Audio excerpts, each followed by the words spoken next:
The time is well past our time for our meeting. Hey, Ms. Bates is back. Are you attending? he's not staying. Yes, I am. Oh, About that. Okay. My name's Chris Caius. I'm chairman of the Riverboat Committee. Feedback?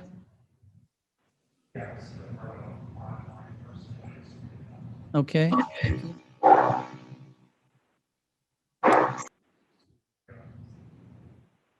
All right. Okay. My name's Chris Caius. I'm chairman of the Riverboat Committee. I'm calling this meeting to order Thursday, July 22nd, 2021 at 11 a.m. Well, I guess we're past that. 11:43 a.m. And Mr. Dahl, you're online. Yes, Can I have you do roll call, please? sure. Caius, Caius present. Berman, Berman here. Oh, Ford. Leonard, Leonard here. Strathman, Strathman here. Okay, we have a quorum. That's great. Thank you. Then we'll do the low-hanging fruit, approval of minutes from the July 8th, 2021 meeting. Is there a motion? so move, Berman. Berman moved. Leonard second. Any changes? Roll call, please. Caius, Caius, yes. Berman, Berman, yes. Ford. Yes. Leonard, Leonard, yes. Strathman. Strathman, yes.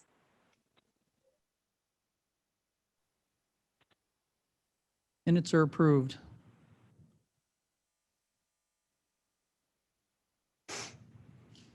Okay, item number 4, consideration of the fiscal year 2022 departmental applications. And you're online, Mr. Berger? Yes, I am. Good morning, everybody. Just a reminder, you did receive applications from 7 Kane County offices and departments for a total of 14 different programs that have historically been supported, at least in part, by Riverboat proceeds. The total new funding requested by the departments was $3.127 million. You'll recall that as of a couple of weeks ago, we distributed a spreadsheet to each of you. Thank you to each and every member of the committee for completing that spreadsheet, giving us your recommendations for how you individually would like to see funding allocated for these programs. My colleague Chris Dahl has averaged those figures that you gave us. And this morning we are distributing to you a copy of the results of that analysis. Blair, if you would go to page 2 of the agenda packet, then I think our screen will, I'm sorry, make that page 3, sorry. Okay, if you don't mind, I can share my screen. We're not getting the spreadsheet on that we want to show to everybody. And I can be happy to share my screen with the group.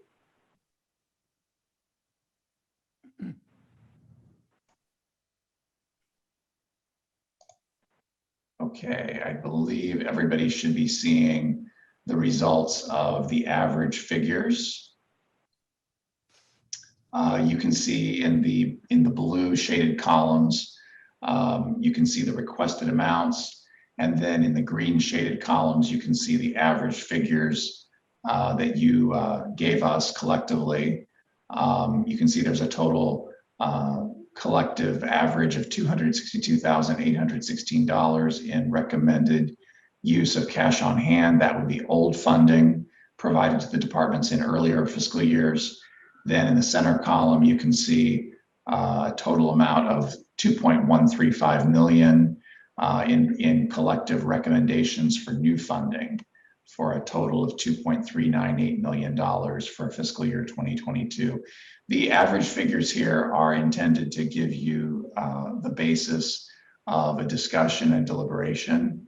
Obviously, these are not binding, but they are brought to you for your consideration and hopefully give you a good jumping off spot for your deliberations regarding how you'd like to allocate funding for 2022.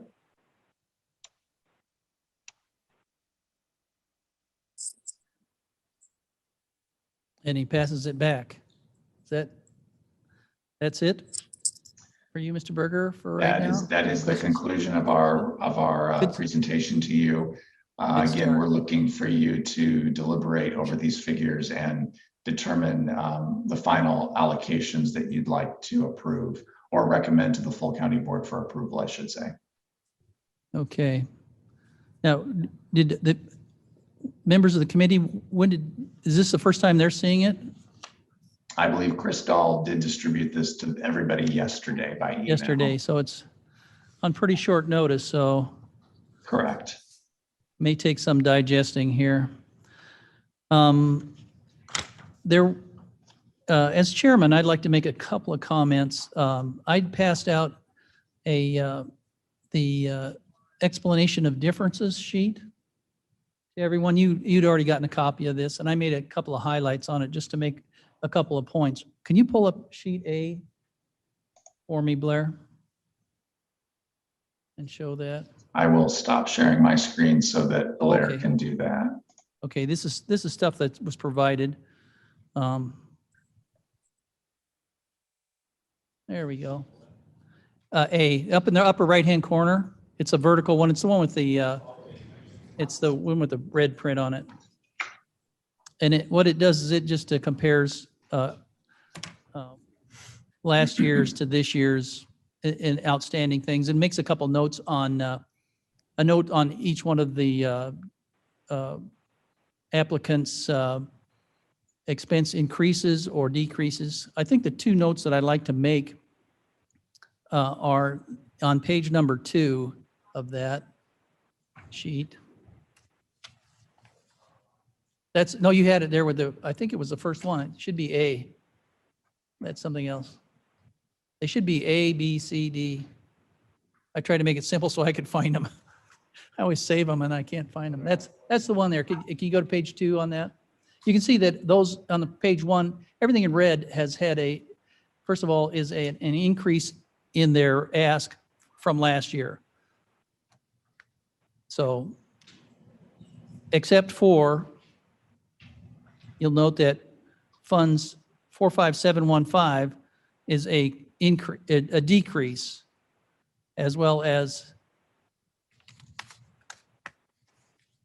Fund 650 at the bottom of page 2. Those are both environmental, and there were a couple others that really didn't have much increase, which were on that. They're the last ones. They're 7,000, 6,000 for Fund 7,000 for 390, and for 405, 732, it was 6,000. So they were not asking for a large increase. So, which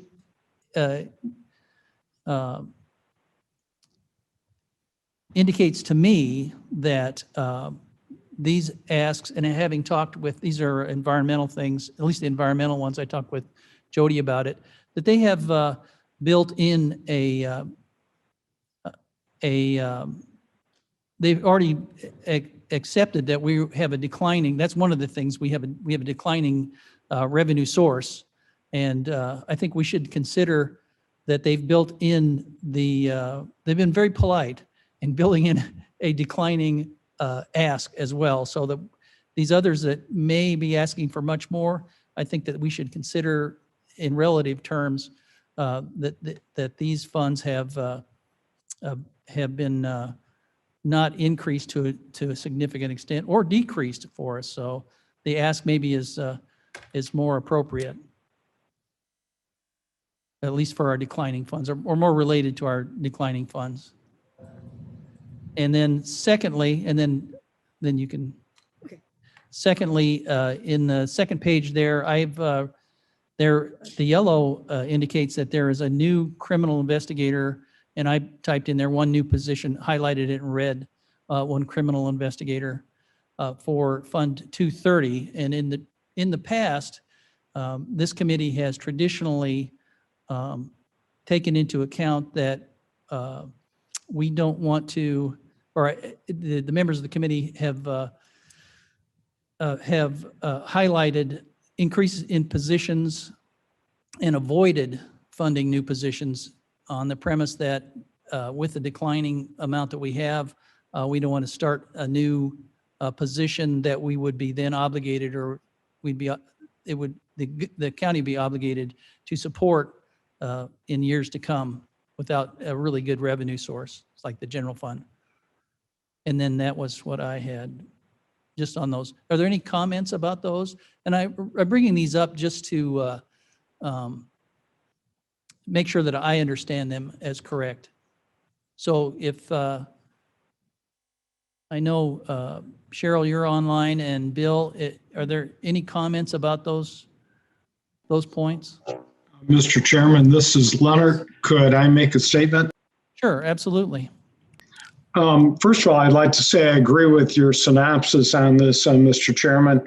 I do believe that we should not be in a position where we're helping to hire new people or handling standard operational expenses for a couple of reasons. As you stated, they might become dependent on this, and with the amounts of monies we receive each year going down, that would not be a good scenario to be in. And the requests have been much greater. I see that the combined totals for everyone using cash on hand and Riverboat funds, the total recommendation as the committee as a whole was roughly $400,000.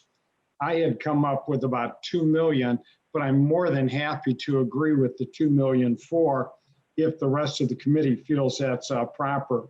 I think everybody did a great job on this, and I think we're realizing that we only have so much money available. So I would support the recommendation that we received from the committee as a whole, recommending $2,398,220.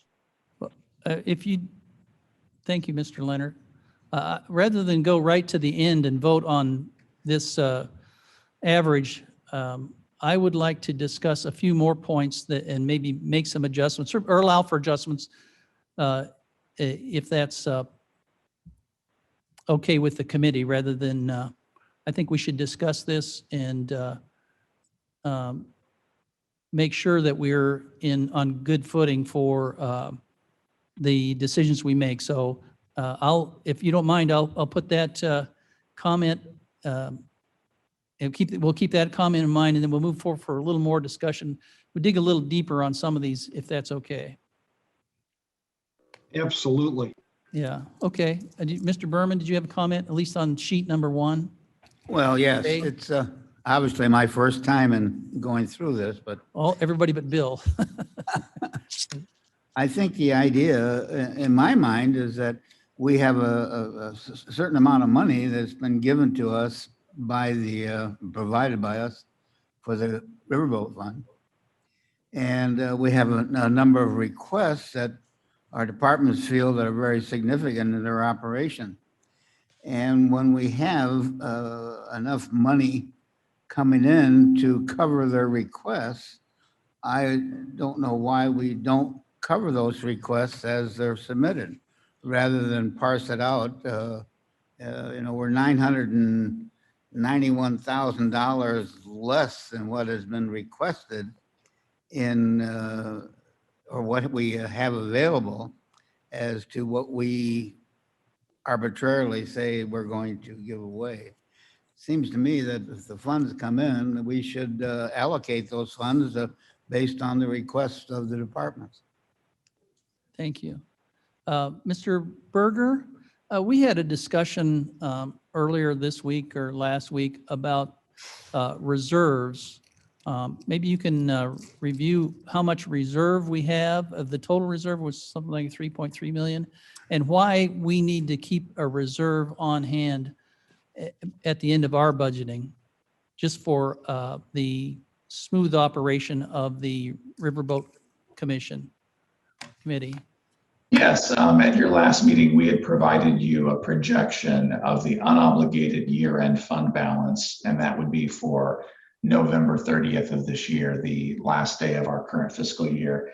And that projection totaled 5.25 million, which is a combination of a cash balance or reserve, as it's been referred to, of 3.305 million, along with the revenue that we received recently from the casino, which is the basis of our budget for next year, which is 1.946 million. So per county policy, we are required to maintain a positive cash balance in this fund. The recommendations, the average recommendation that you all have come up with would require us to use a portion of the reserve, but it would not deplete it, obviously. So the Riverboat Fund would remain in positive cash balance. Well, beyond the cash balance, and I don't want to try and explain what it is you told me, but that we do have to have a reserve so that we have the money available to pay out at the end of the year or the beginning of the year. Is that correct?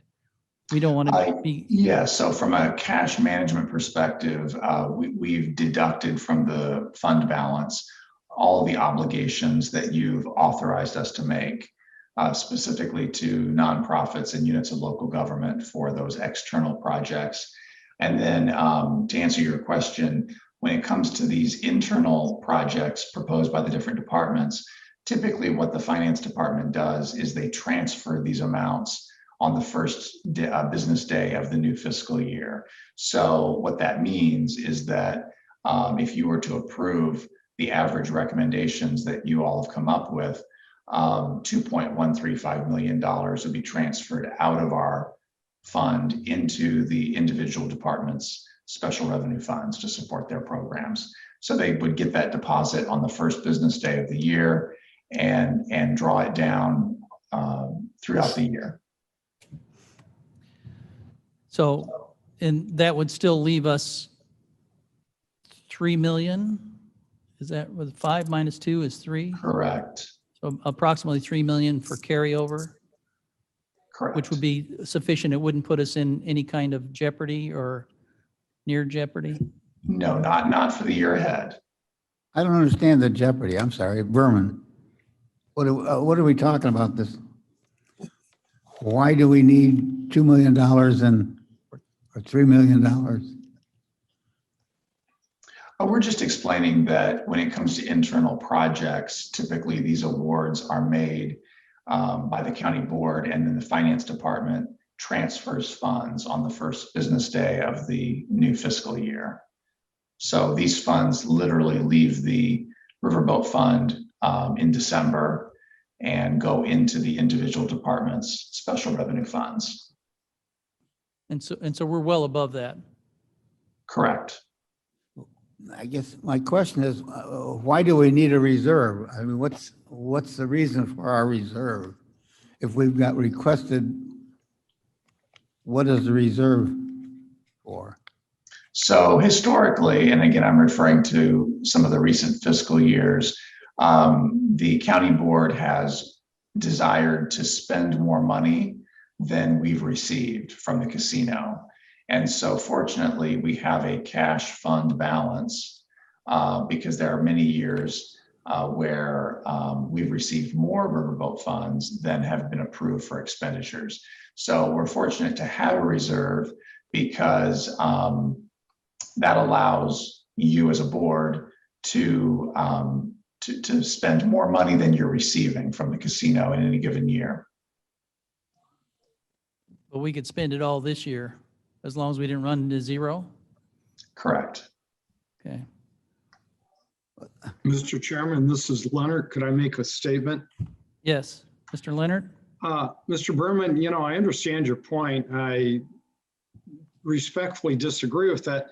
I think the purpose of this Victoria Riverboat Fund is to help not only external but internal needs in our county, and not just for 1 year, but for a number of years.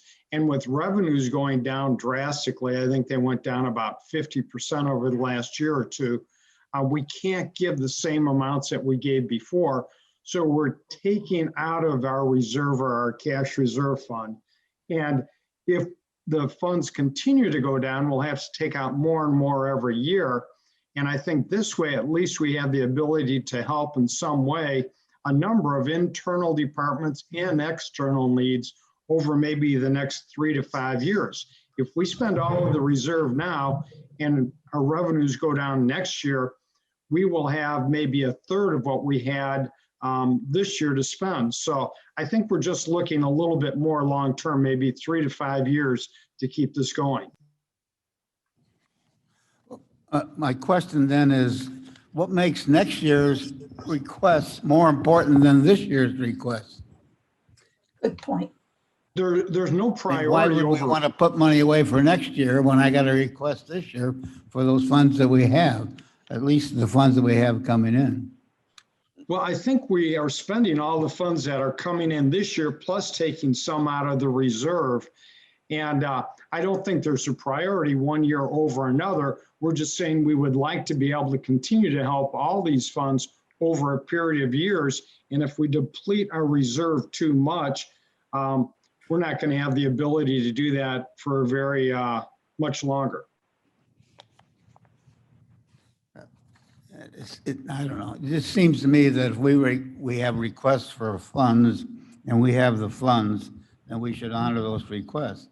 I don't know how next year's request is going to be any better or different than this year's request. Or how does this differ from last year's request that we didn't honor?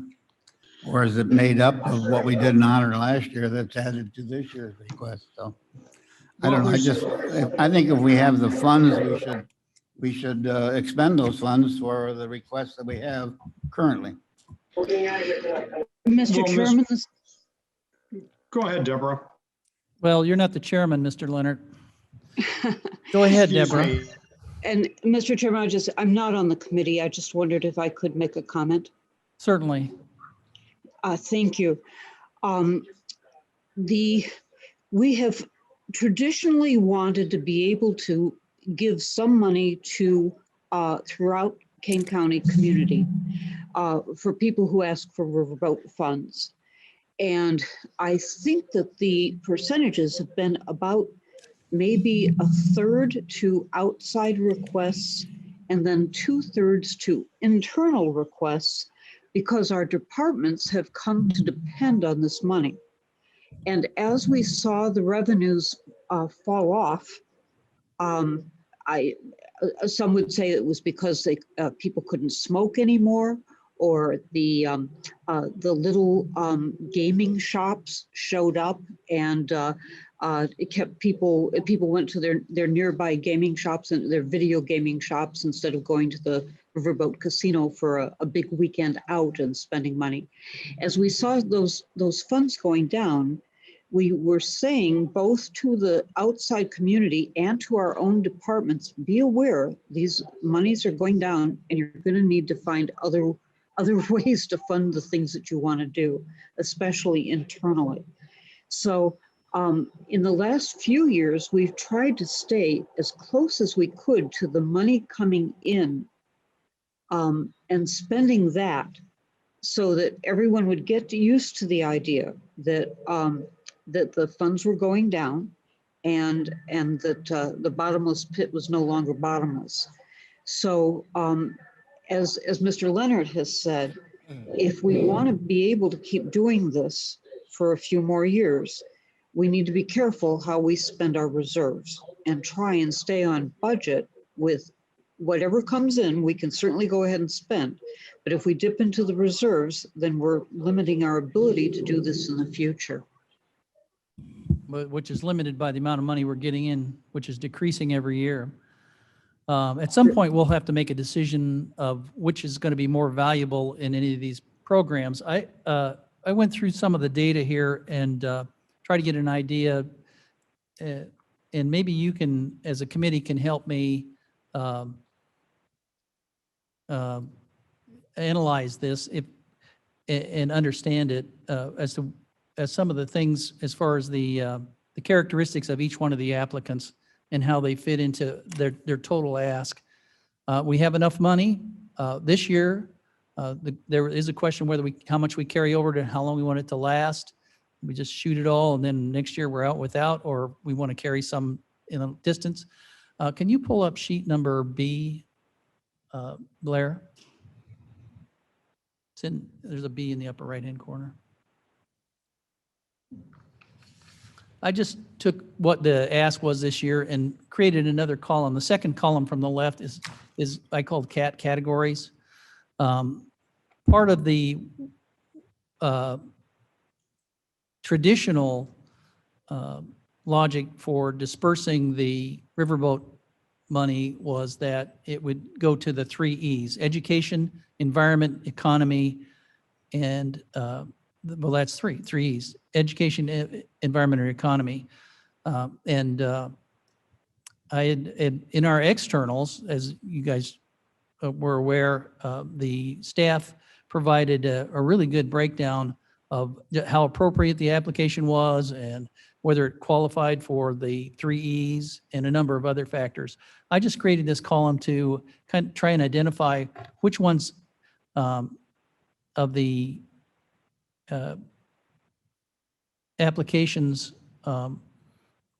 applied to our basic tenets. If that's what we want to do as a committee, is carry on and put the emphasis on education, environment, and economy. I also include what I determine to be need, and that's where I want your input on this to make sure that we all understand where we're giving the money and for the where we're allocating the money and the reasons we're allocating it to that one. So if we go down that sheet, fund number 120 was reimbursement. It's definitely education, tuition reimbursement.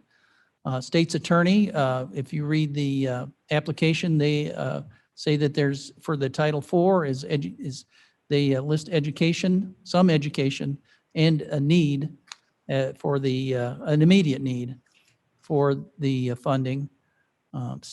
The drug prosecution was not education. It didn't qualify for any of the 3 E's, as did 222 that I could read anyway. And if you guys have any more input from the applications, and maybe I missed something, I'd be happy to, because I'm just trying to understand this. If we do have to determine which ones fit the need or fit the categories we want to apply as a committee, because we can do it any way we want to, then I want to understand the basic reasons we're doing it. 223, domestic violence, they had an education component as well as an immediate need. State's attorney, 230, which was a child advocacy center, was I don't believe had any education component, just the need. The health department asked, Kane Cares, qualified for all 3 of those, or 2 of the 3, I guess.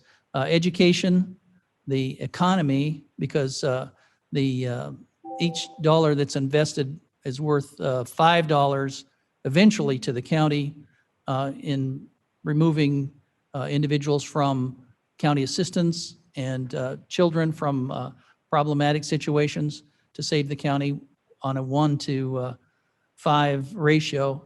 And of course, immediate need, we do have that, especially during the pandemic. Information technology was education, and immediate need for the web services, educational prospect or educational aspect of the website, because we're providing money for the web technical services. Development was economics, and then water resources was both water resources were education and environment were listed. Yes, I think I'll allow it. Go ahead, Ms. Bates. May I please? So for water resources, I believe that requires a immediate need arrow on that, because those are mandated to help us watch our water resources. So those need carrots greater than A right arrow you're right talking arrow. about? Yeah, Yes, for both of those. for immediate need. Okay, development was of economic development and The County Board Farmland Protection was both economic development as listed as supporting the agricultural economy, as well as environment, locking the land into a more environmentally friendly, hopefully, situation. And then environment management, the recycling program is definitely environment. And I guess an immediate need on that one too. Thanks, Mavis Faith. So that was my thinking. If just to analyze these little, just how important and what it is, the reasons I think we need to keep in mind, if we want to limit this, why we're limiting them, or why we're allowing or providing the funding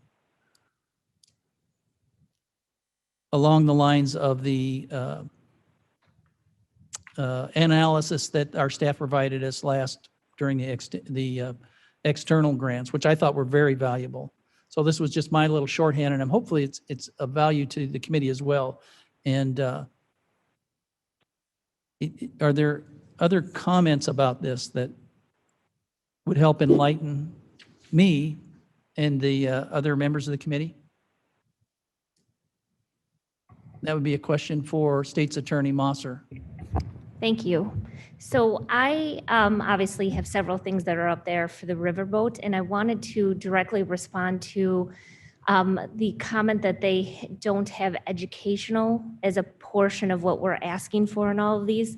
So the first thing that I would like to say is that we are mandated by law to do all of what we do at the State's Attorney's Office. So in this, Title IV is actually our child support division. So within that, we obviously work for people to obtain child support payments from the parent who doesn't have the child on a full-time basis.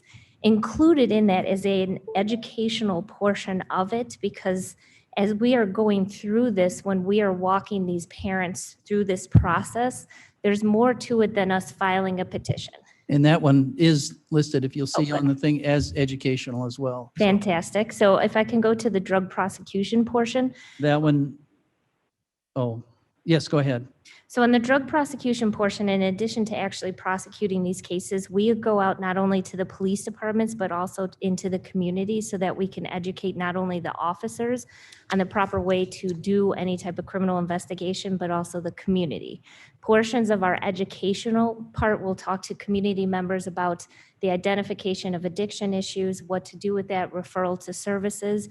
We're working really hard in another portion of it that's tangentially going to go along with this, where we're trying to get our police officers to divert people through a pre-arrest diversion program, which means they're not going through our criminal justice system.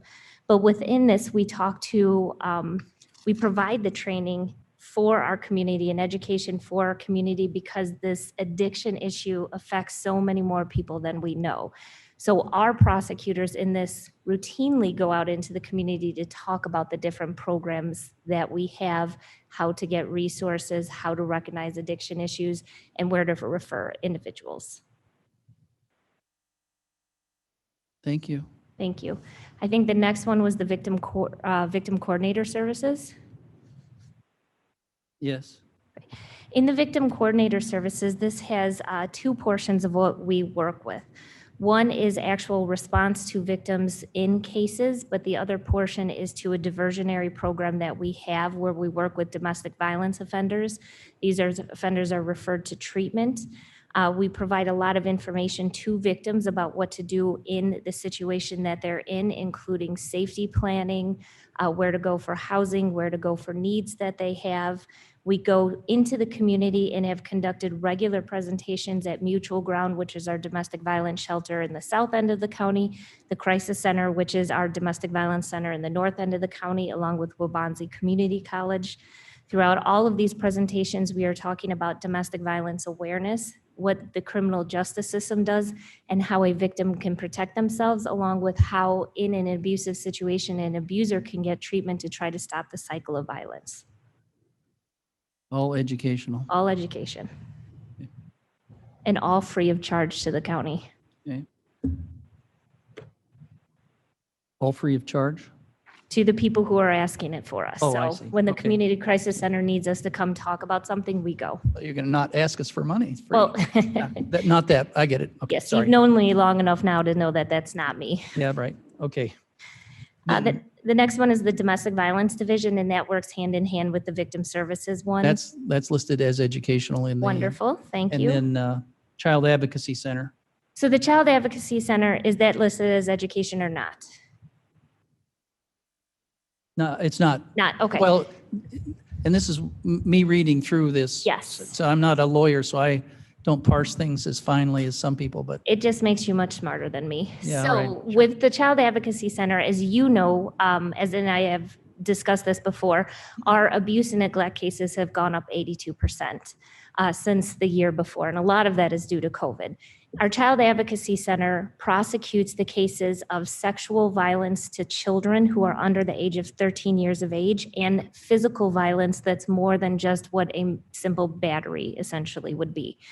Within all of that, we have to help and go out in the communities to make sure that people understand the recognition of abusive situations. As you know, we have Marcy's Law, which mandates schools to be able to talk to their kids about abuse, and that's where we see a lot of that happen. We partner with the organizations that do that to go out to talk about signs of abuse, how to report, what the court system does, and how essentially we are involved with the Abuse and Neglect and the Child Advocacy Center to protect the children in this case. This one, by far and away, has seen an increase in cases, much like abuse and neglect has, because the pandemic created this situation where people were in their homes, oftentimes stuck with abusive individuals, and in these cases, people who took advantage of the children who were not in school and perpetrated on them, causing an increase in our cases. thank you. Thank you. So, right from the state's attorney, education is involved in those. Any other comments on any of these categories? Actually, I'll ask the audience as well if they, or the applicants, if there's something I'm missing on the education versus environment. Just so we have a stronger idea of what it is we're taking into account to distribute this money, the reasons. Okay. I think at this point, just so that we can agree on, actually, the really low hanging fruit, which is account number 120, Human Resources, and account number 430, or no, account number 407, Development, Kane County. Those two are asking for funds that are rolled over, requested to use cash on hand, and are not asking for any new funds. So I'm just going to ask if there's any reason that we shouldn't allow the money to be rolled over and put into the budget for expenditure during this year if they see fit. Maybe Mr. development Chairman, program. Strathman here. Yes, Ms. Strathman. I just have a quick question about this. In the rollover, the requested use of cash on hand is approximately, well, say $10,000 less. What happens to that $10,000 that is not accounted for in the unobligated fund balance and the requested use of cash on hand? Mr. Berger? So if I understand the question correctly, you're asking about what happens to funds that are in a special revenue fund but are not authorized in the annual budget for expenditure. And the answer to that question would be that those funds remain in the fund. They are not authorized for spending in the new fiscal year, and they just simply remain in the possession of the fund and are up for consideration by you and the board in future fiscal years. So a fund balance is not the same thing as a budget approval. I can have Okay. funds in a budget, but if you don't approve the expenditure of those funds, they simply must remain in the fund. Okay, thank you. That I wasn't quite sure of the difference there, but that explains it. Thank you. You're welcome. I have a question too. I guess hypothetically, that maybe never would happen, but just on the other end of that, if we would, if they had this 20,000 or 10,000 or 50,000 carried over year after year after year and never spent it, would the board be allowed to remove that and then appropriate it to some other fund? You do have that capability. That is Okay. within your purview. Just hypothetically. Correct. But the question I'm asking is 120, just to get these completely out of the way so this question doesn't come up again, and 407, they have their own money without even discussing whether they're appropriate or not. Do we just allow that to roll over, or do you want to dig into that? But I would make the motion that we, I don't think we need a motion, but just Okay. sort of a consensus that we'll do I that. would- Unless I would- somebody, I if would somebody start- objects to it, then, yeah, because I think we want to come up on a, I don't reject to what's being presented to us for 120 and 407. any other comments from other board members online? Just so those questions don't come up again about those two. So, gosh, we're almost halfway there. Mr. Chairman, Got a may I ways ask to a go. question? Oh, yes, Ms. Bates. Um, Or there's no other comment from anybody on the committee. Ms. Bates? So when the state's attorney brings these very important and mandated programs to the Riverboat Fund, it seems to me that those would, why are they on the Riverboat Fund instead of on the general budget when the Riverboat funds are decreasing and these are such important programs? And I'll ask Ms. Mosser. I don't know. That would State's Attorney Mosser?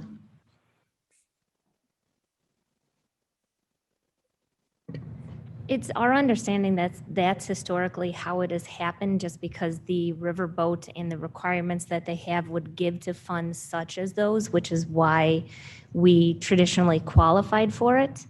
I agree with you, Ms. Bates, that these are important things that we have to do, and I would rather them be guaranteed every year in a general fund as opposed to a situation like that.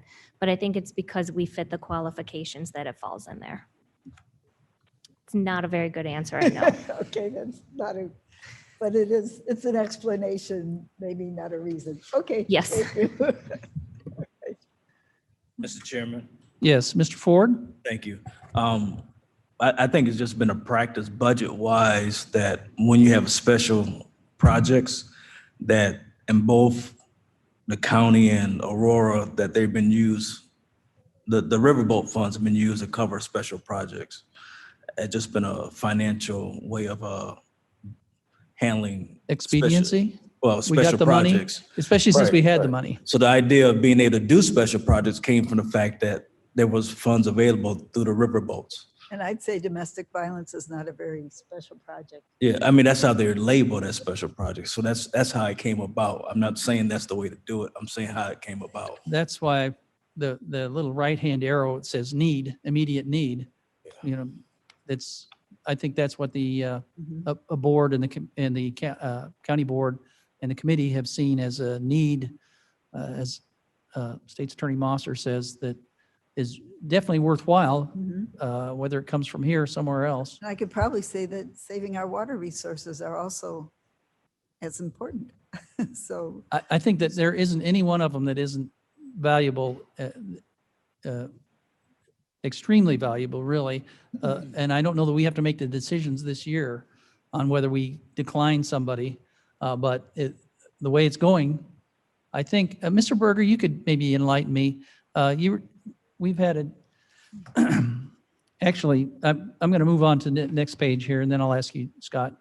On page C here, can you pull that up, Blair? Table C.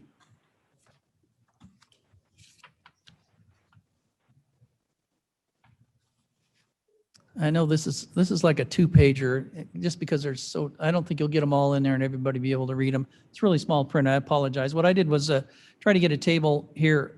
The first square shows that that's what we budgeted, what the committee, I said we, what the committee budgeted per year. If you go item, line, or column B, C, and D, 2017, 18, 19, 20, 21, and 22. If you just make the whole sheet larger, it'll probably, you won't have to do that, but okay, that's fine. If you go up in the upper left-hand corner up there, you can see that it was 26, 27, 33, 42, down to 19, and then 14. That's, and I put the 14 in there. Mr. Berger, that is the amount approximately that we had to dispense without dipping into the reserves? Correct. We gave you a draft budget at your last meeting, and it was a rather austere budget based solely on the most recent deposit of riverboat funds from the casino.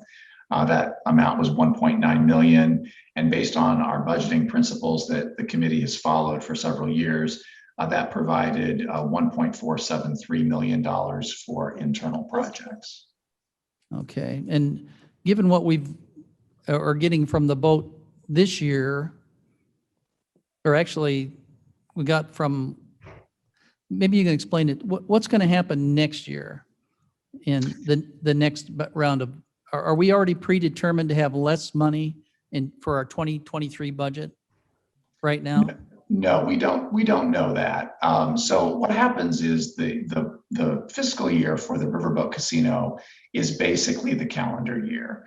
And so at the end of each calendar year, their finances are audited, and it's determined that 7.5% of their net operating income is transferred to Kane County. That typically happens in late April. So we don't know what amount the county will receive in April of 2022. So our budgeting principles call for us to use our most recent known allocation of funds as the basis for our next fiscal year budget. And so in April of this year, Kane County received $1,946,000. And so that revenue amount is basically considered as a deposit that funds your new fiscal year budget. So we use that figure as the basis for our draft budget for the new fiscal year. And then in the event the county board wants to spend more than that amount, we determine whether or not there's a fund balance that can be drawn down. So based on the average figures that you guys have come up with, our draft budget would call for a drawdown of over $800,000 from our fund balance. Does that answer your question? I believe so. So we don't know what last year, do those figures look right for the amount that was budgeted and distributed in previous years, 17, 18, 19, 20, 21? I'm sorry, I finished these kind of late at night, so I didn't figure you wanted to answer those questions in the middle of the night.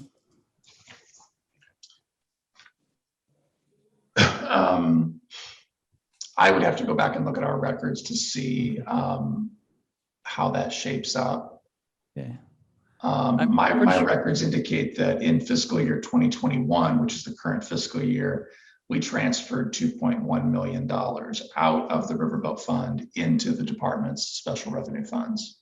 Oh, Okay, instead of 19. Correct. Okay.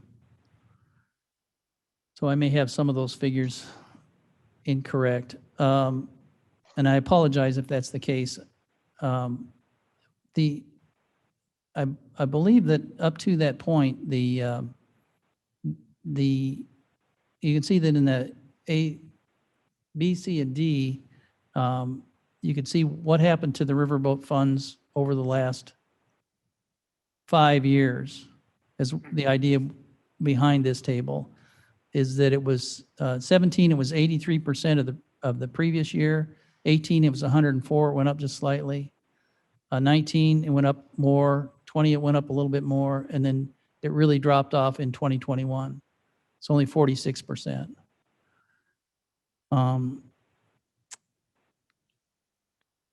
What I did was I took the amount that we reimbursed each of the accounts. You see the accounts in the second column: tuition reimbursement, Title IV, drug prosecution, victim coordinator, domestic violence, and child advocacy. I took the percentage of, I divided the amount that was allotted to each of those applicants and divided it by the amount in the first column, which meant that in, let's say, tuition reimbursement was 1.63% of the overall budget that we allocated that year. The next year, the 38,000 was 1.3%, 1.5%, 1.1%, and then last year, 2021, it was so low that even though it was the same amount, $50,000, it was 2.5%, just because we had half as much money. And if you go down each one of these columns, you can see just exactly how much of a percentage that we applied to each one of these, or gave to each one of these, allotted each one of these as compared to our total amount of allotment. And you'll see that in like the victim coordinator 222, you can see that the amount has was 1%, that's 1%, 5%, 3%, 6%. And this year there was asking $163,000, which is 11%. They're asking for about the same amount of money, but we have half as much. So it's 11% of the budget. If we were to apply the average of those 5 years in percentage of average percentage, if we're still in column 222 victim coordinator, that 3.74% is the amount of budget that we had to distribute. That each year averaged over 5 years is 3.7%. If we applied that to the $1.4 million we have this year, that would be $52,000. So each one of those, if we just carried on the way we were carrying on an average over 5 years, you'll see just exactly how much money of the current budget of 1.4% or 1.4 million you'd have to distribute.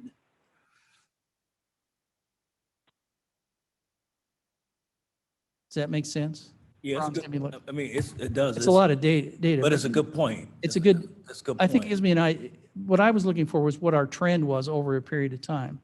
So you you'll see that, let's go to domestic violence, 223. We've been given about a 25 or 20%, well, 18%, 17%, 14%, 10%, 13%. And now this year, if we compare to what we have to give, we would be giving 23.9% of the budget to that fund. Of course, these don't all add up to 100% because they're asking for more than the farm protection at 430 would be 35.7%. We've given an average over the last 5 years of about 25% of the entire budget to farm land protection. Mr. Chairman? Yes, first of all, any questions, comments from the committee on this? Mr. Chairman, Hope this I'm is not Bill overwhelming Leonard. anybody. Could I Yes, ask Mr. you a Leonard? question? Yes, I think your chart is very helpful, and I think it makes everyone recognize the fact that as the funds go down and the requests go up, the percentage of the money available goes up substantially. And that's why I think it is so important that we do keep some reserve money and not use very much of it each and every year, because what we're going to see, if in fact the revenues do go down, is that the request will be either the same or more, and therefore the percentage needed to satisfy their needs is going to be higher. So I think your chart's telling. The thing that we don't know is in 2022, whether or not the budgeted amount will be $1.4 million or $1.9 million or whatever. That's a guesstimate. And we won't know until the end of this year where that's going to be. But once we are at the end of the year, I think we'll have a very good idea that this chart shows us a trend that we have to be concerned with. Good, that's exactly what I wanted it to do, is to give everybody a history of, it's just even if they're asking for the same amount, like the tuition or the economic development, which is only asking for $20,000 a year. Is that what it was? Yeah, it still jumped it doubled, just the percent, even though it was a small percentage, 1% to 1.43%.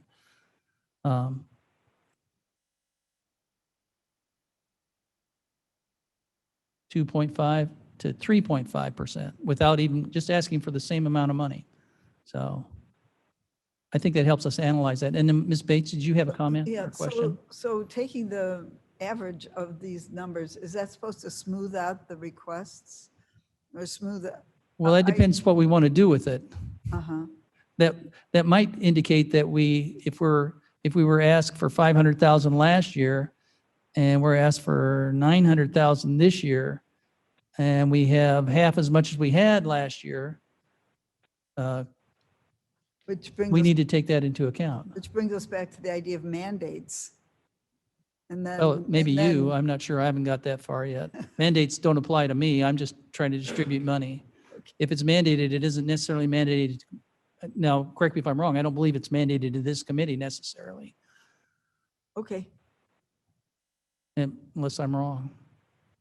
Or as a committee, we're not responsible just because it's a mandate that it falls upon our shoulders. Okay. Maybe this is, what I was hoping to do was give us an idea with the categorizing of how important these are and how they're applied, how these applicants are applying for education, environment, economy, or need, which ones are the most valuable, just so we can make sure that we're sure that this is what we want to do, analyze them at a little deeper level.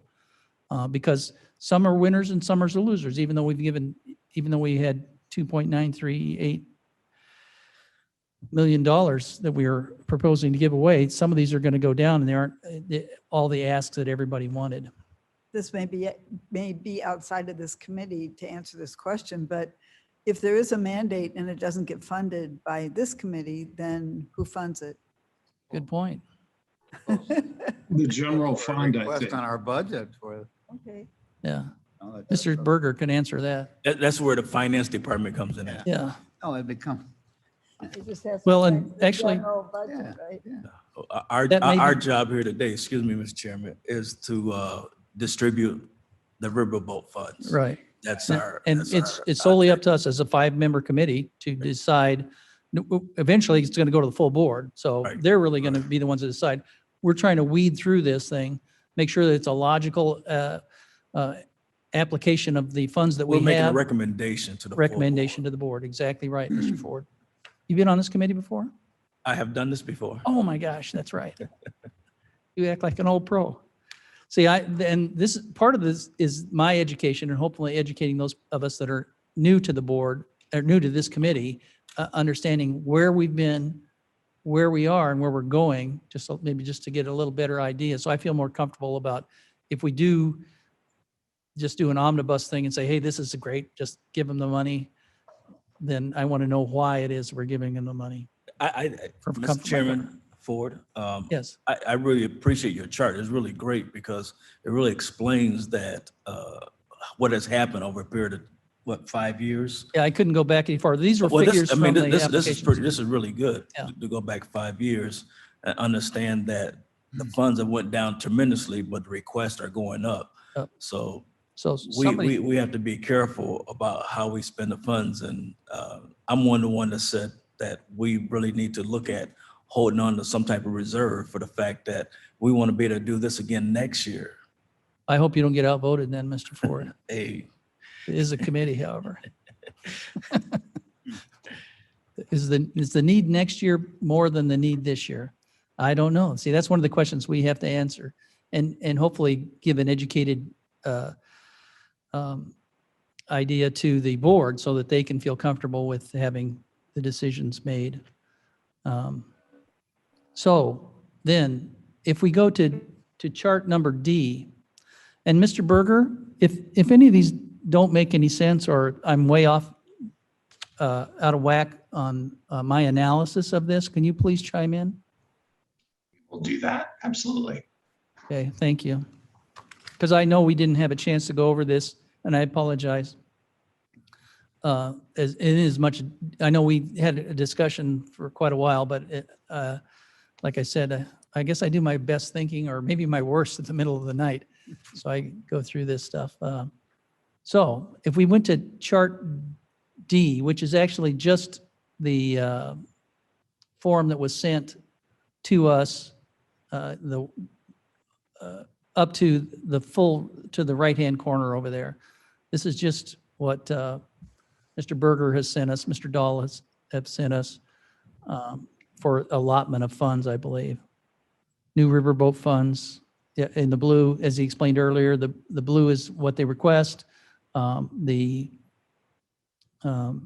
green was what we recommended, and the white is my creation again. And I'll try and figure out what it is that,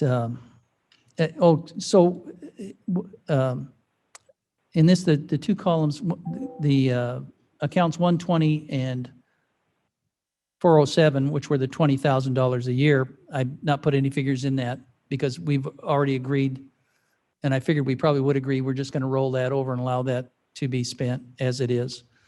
Then if we took those 5-year averages that you saw in that table, that previous table from the bottom, and plugged them into the total amount of the 5-year average, that's the total column in white. That's the third from the left over there. The 21,000 was recommended, or that would be if we multiplied what we had of the $1.4 million.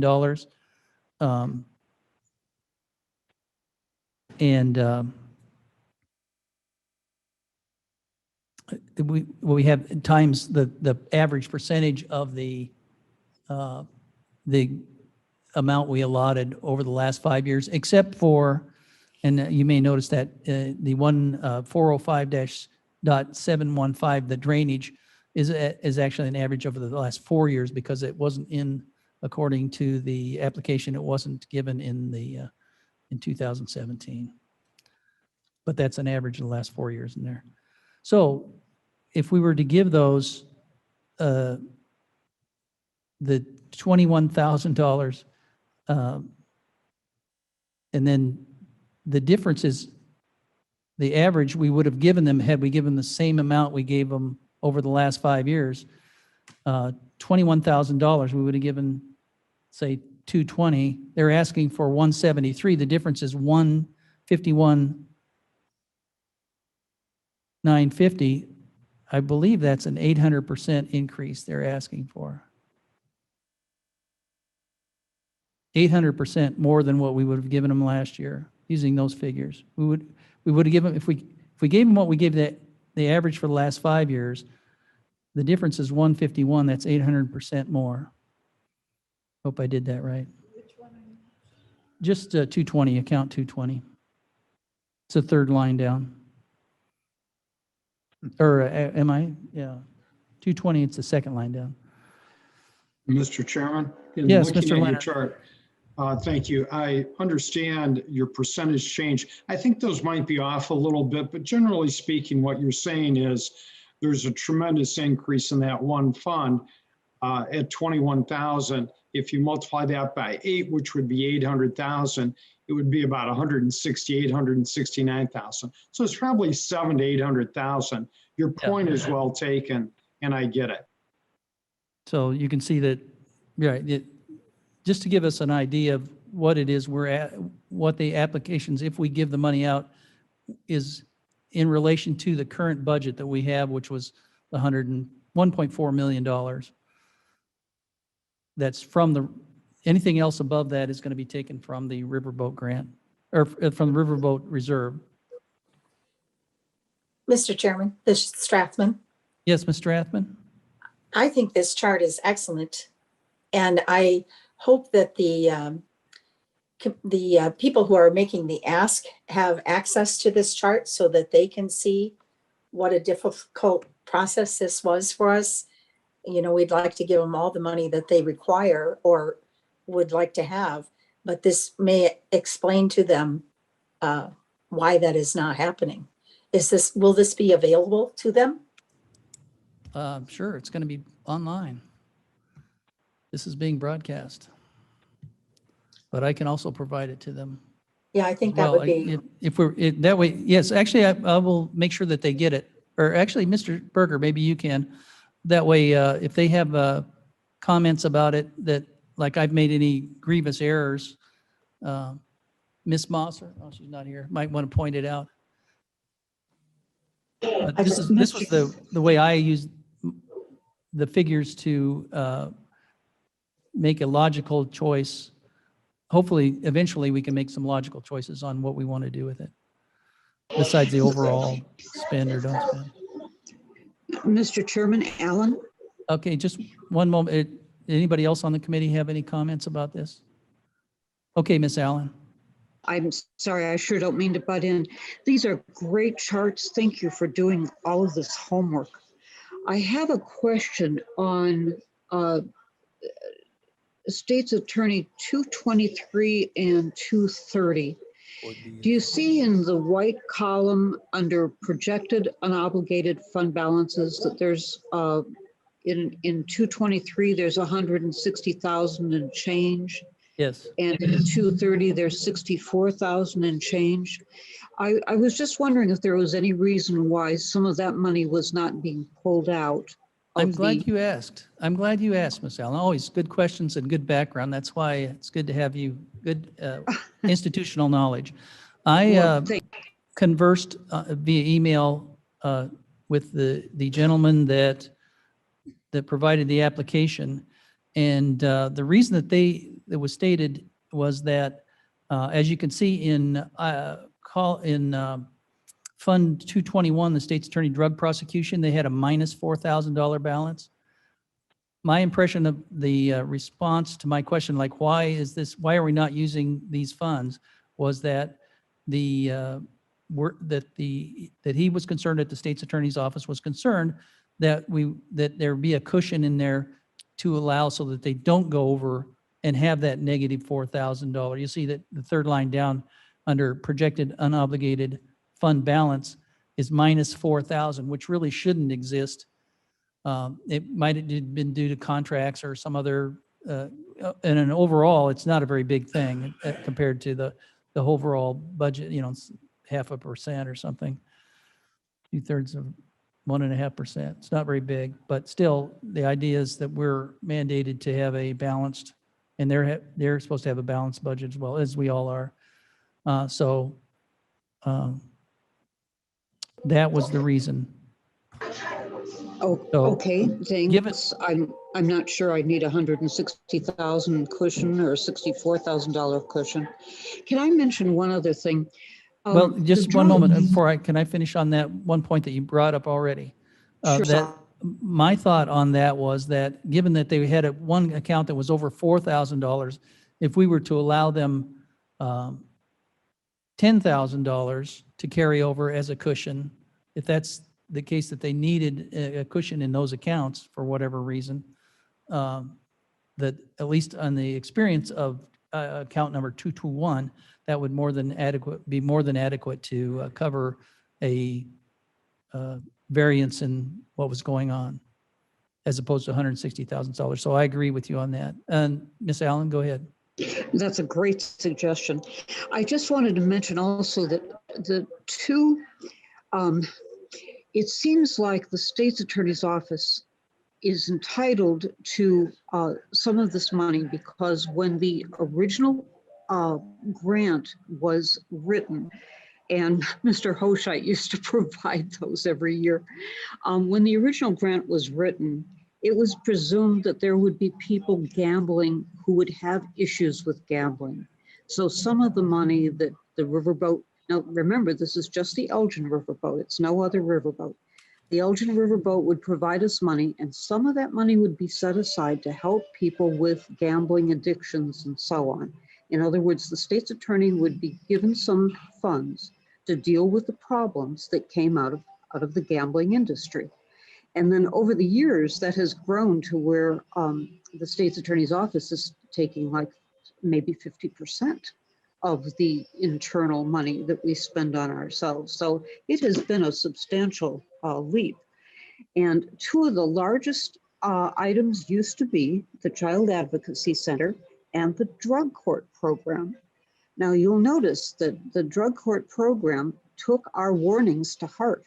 And they have gone looking for grant funding and wherever else they can get the money. So for the last 2 years, they haven't even come in and asked for anything. So I think that's an admirable protocol to follow. And I'm hoping that there will be others, especially in these COVID times when there's federal money being available, that instead of relying on our little riverboat fund, that some of these big programs can get grant money from other sources to fund themselves like the drug court has. Just a suggestion. Yes, you have a wealth of knowledge. Thank you. Not that wealthy. That would go toward the need. Yeah. Mr. Chairman, this is Leonard. May I ask a question? Leonard first, please. Yes, go ahead. Mr. Chairman, I was wondering, these charts that you did, could we get copies of these sent to us so we can study those, to look at these initially and understand everything in there? Might be a bit complicated for some of us. And I'd like to have an opportunity, if we could, to study what you put together, all of the charts, so that we can look at those and then come up with an informed decision on what we want to do. I think that would be excellent. I will certainly provide that.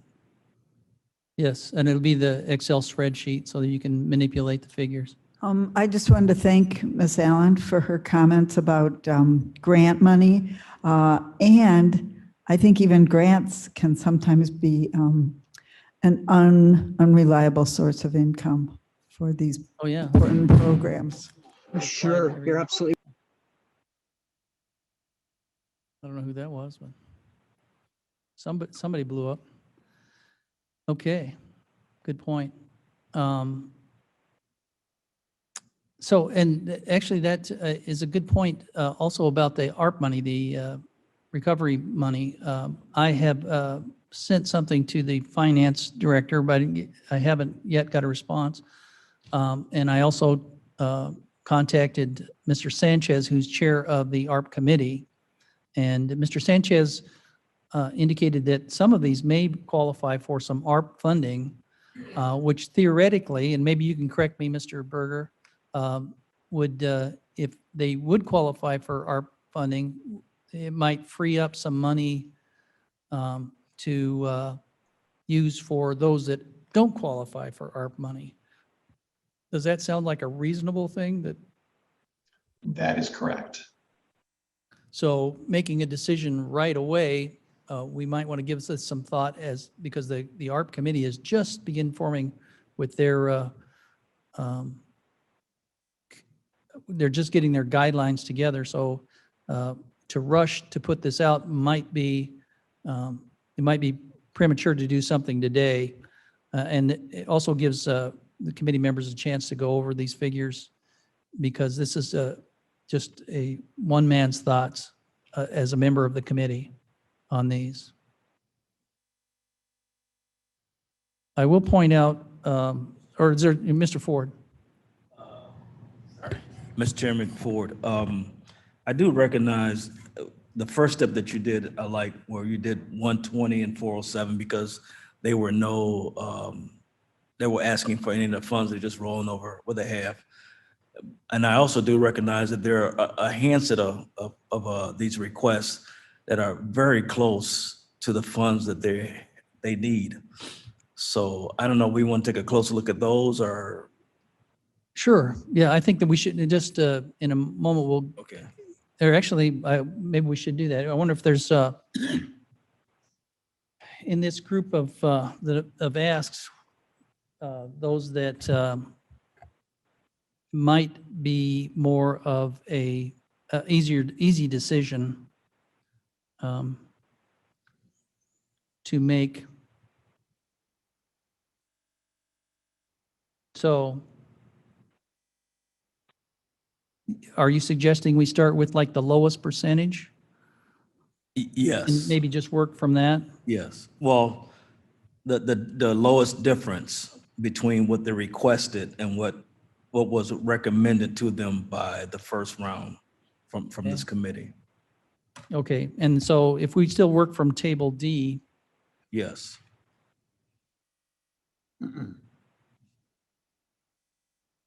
which is the same as, up to that, is the same as the sheet that was sent to us by Mr. Dahl, I believe. Except for it has the percentages in the last three columns, the calculations for percentages. And another note as well. So maybe we can do a couple of easy, and at least get a preliminary idea of what we want to be doing for the funding on this. If we started with number 405.715, water resources cost share drainage, that fund is to provide, is that okay? We start right there? Ron? Yes. Everybody else? Yes. That fund is to provide monies to distribute a loan and for usually low income, and actually Jody's here. Do you want to just give us a quick synopsis on what that one is as we go over it? And then maybe answer questions as well. Certainly. Thank you, Chris. The cost share drainage program has been running since 1993. We do prioritize low-income neighborhoods for that funding, and as best as possible, we typically multiply the funding we receive from the Riverboat 4 to 5 times with our project partners, which includes our neighborhood folks that are living in the subdivision suffering from the drainage problems. Our township road districts have been great partners, as well as state grants that we've received to support that funding. As we've moved on and the Riverboat continues to decrease, our direct funding to residents has decreased as well. So many of our projects are funded through our operating cash, which is our cash balance in that fund. We provide loans out to communities that are paid back over a 10-year period through their SSAs. We also have contingencies in that fund, and we also operate our construction projects. So we are reimbursed by the project partners as those projects move forward. So the $99,000 you're proposing to roll over is imperative to your program? Correct. It's our operating cash on hand that we do have 2 pending loans for 2022, as well as 3 construction projects for contingency for that. And we will be funding the project partners portion of that out of there, so that fund balance does bounce up and down over the year. So on our averages that are providing a allotment of $99,000, $26,000 of it would come from, as proposed here, from the unobligated funds of last year, and $72,000 would be new funding. That would not allow you to then provide the same level of service? Is that? That's about $20,000 less than our request. So we would have to remove one of our construction projects from our scope of work for 2022.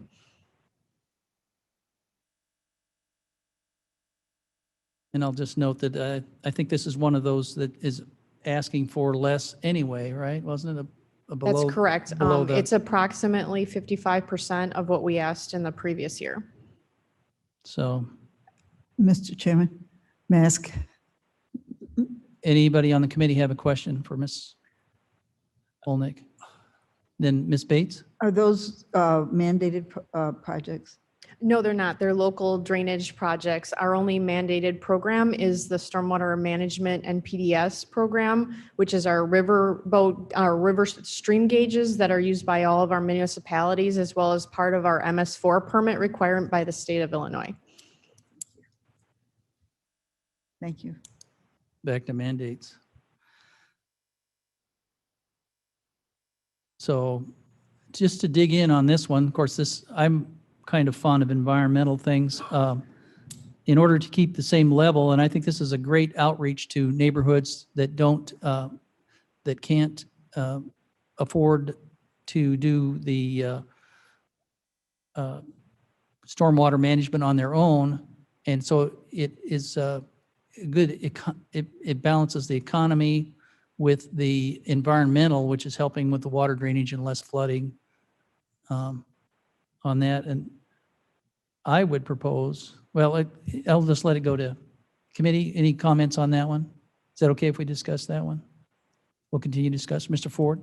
Yes, I just I understand with projects and the engineering part of it about what we'll be able to do and not do, but because of the limited amount of funds we have to work with, I wouldn't change the request, the uses of at-hand funds, because that can get spread it out based on trying to get engineering done, which allows for more time for funds. But I would at least add to what's needed be to make it the 1025, which is $3,500, I believe.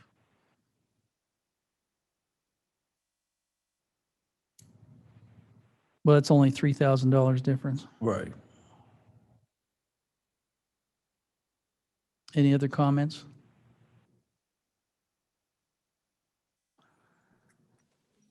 My Mr. Chairman, understanding. Oh, go Strathman ahead. here. Strathman? Yes, I agree with Mr. Ford on this. I think this program has put in a bare bones request, and it's serving the needs of people who are disadvantaged financially. And I would like to see them receive the full amount. Well, their full ask is to not use any of their funds and to be appropriated $92,000 so that To they'd have keep the contingency. $102,000. Or Right, actually, to they keep- use 10,000 of it. Is that right? Am I on the right one? No, cost share drainage.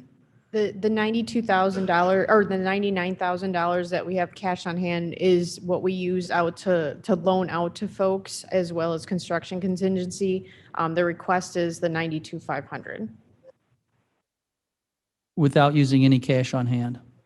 Well, we would be using the cash on hand as well as our new requested dollars of 92,500. So our total request for usage of funds for 2022 is $224,694.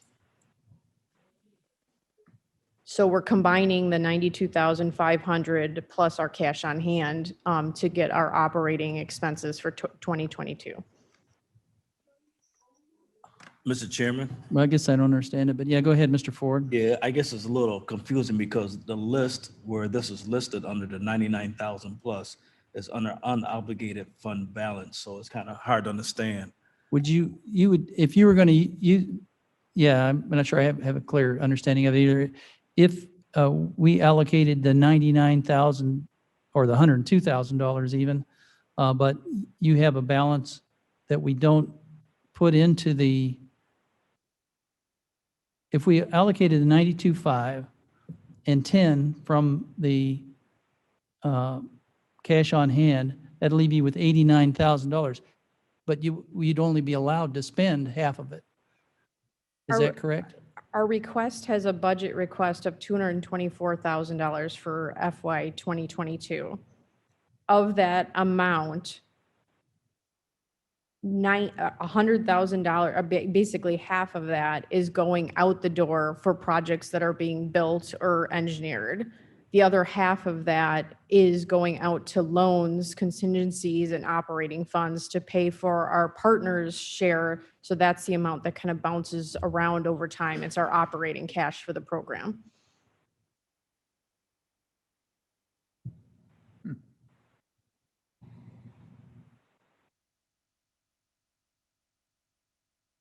Okay.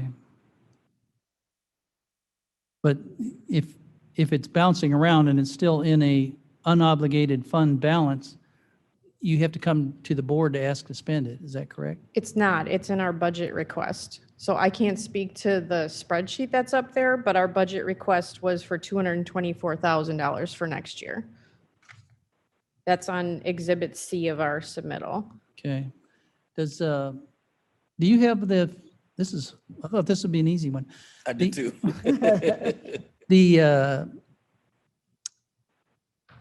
Mr. Dahl or Mr. Berger, can you put up the sheet that you sent us for the, in case I messed up on this sheet, the sheet that you gave us? Yes, I will do that now.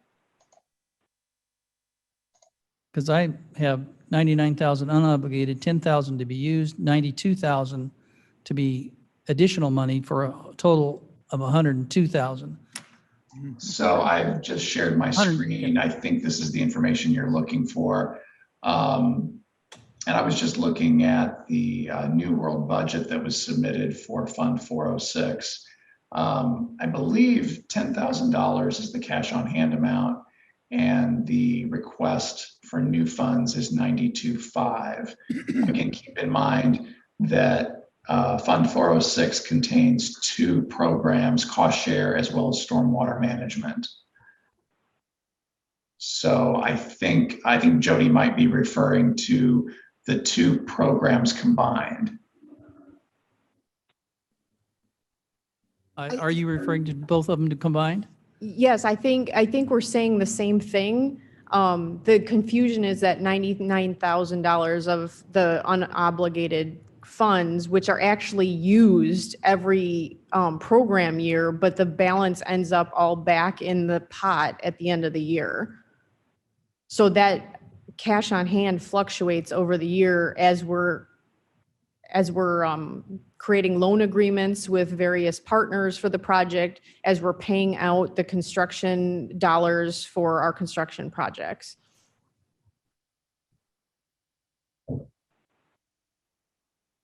So to Scott's point, he's saying if it's unobligated fund balance, you can't touch it, whereas we use that fund balance every year.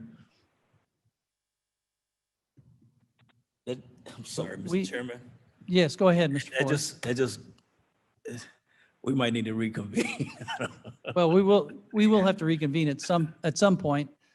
As soon as I get hangry enough, I'll be. 'Cause I understand that, I worked in engineering for quite some time, and I understand that when you're doing projects, you gotta have that money where you gotta roll over to get projects done. So the question really is this money totally designated right now for projects, or is it not? I think that's a question on hand. We have two projects that are intention of having loans next year. So those are designated in the process right now, which would drop that unobligated fund balance by about $60,000. Okay. This past year, we're loaning out about $35,000 for one of our projects in Aurora. That goes back into that fund balance over the next 10 years as that loan is repaid. And that one's a SSA, so that's where the monies get put back in there at? Correct. Some of them are SSAs, but some of them, like DCEO grant funding, we front fund some of those projects and then we're reimbursed. So we have to be able to pay our contractors and our engineers, and then we wait for that state or federal reimbursement. All right. So this is like working capital. Correct. Which we.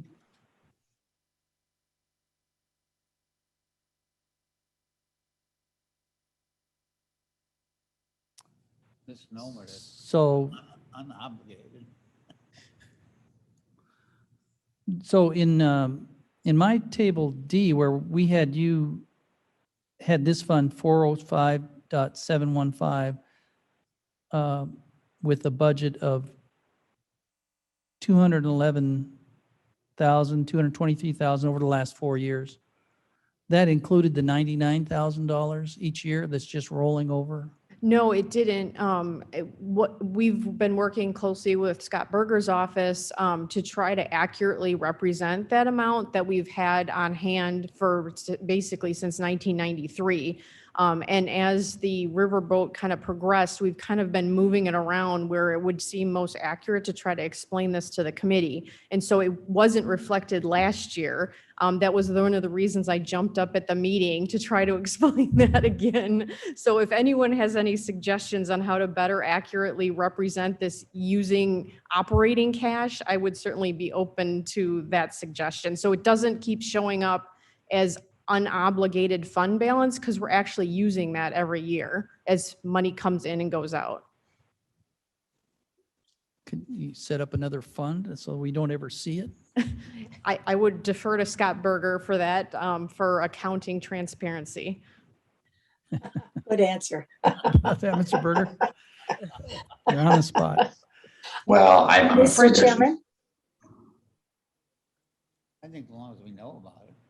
Yeah, well, as long as we calculate it, if we give, we're saying that you can use, on our estimates here, we're saying you can use 26,000 of it, or 27,000 of it as part of the money for this year, and we'd be only giving you $72,000, which you're requesting $92,000. Correct, about, yeah. So So- we would have to drop one of our construction projects for 2022. So we would have to decide whether we want to cut this construction project Yeah. or drop it. So that's the tough decisions we have to make. So in reality, they're looking for the whole 19.5 from us. And I think, They're looking for, I'm sorry, Mr. Ford, it was what? 92.5? right, but so I'm still trying to get a clear understanding.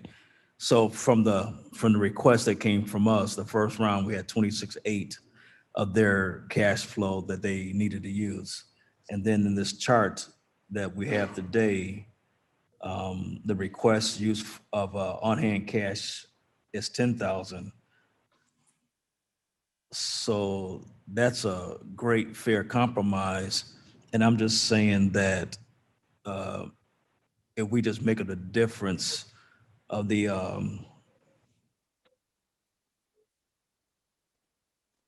make up the difference with their amount to somehow compromise the 26.8 to so we give them their full amount with them. That's my thought. I'm not sure I understand it. Your thought? Well, we had 26.8 and she's saying that they're saying that they need most of that, right? Really They need all of it. They need all of it. None of it should come out of there. Right, according- none of it if should we come out of want to there. keep the program as it is with the projects they have have 2/3 of it committed. Then we can't take any out of that. So what I'm saying for conversation right now, not saying it would stay that way. I mean, we make Yeah. a compromise between the 10,000 and the 26, and then fill in the rest of it for now, just for conversation, and then maybe come back to it when we go through the rest of them, see what we end up with. Yeah, this is going to be Mr. Chairman? rotating through the thing there. Yes, Ms. Strathman? it seems to me that the 99 needs its own column to be clearer. And I understand the need for transparency, but I think that that Jody has explained it. And I totally get it why she needs that reserve. So I think that to give her, to let that be set aside for the contingencies that she never knows. And it is a fund that is regenerated as people pay back the loans and whatnot. So in order to maintain your programs, you need 102,500 or 92,500? 92,500. And if I understand Mr. Ford's suggestion is that we would just reduce our operating cash by 16,000. So we would then use that additional out of the fund balance to make up the $20,000 that's different. And we could operate that way next year, Okay. if that's a reasonable compromise. Just for now, I mean, Okay, it could change, it could get better, so. so in our green area, you're talking about use of cash on hand. Going up to 26, well, actually, if you wanted to fund the full amount, it would be Well, we're gonna closer compromise. to 20, 30. And that would lower your 99, but It would lower my 99, but it would keep all the construction projects.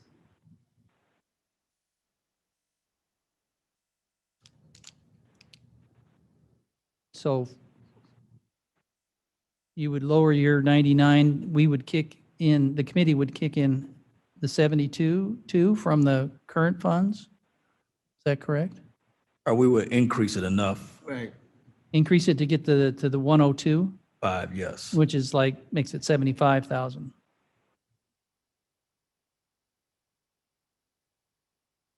Mr. Dahl, are you taking notes?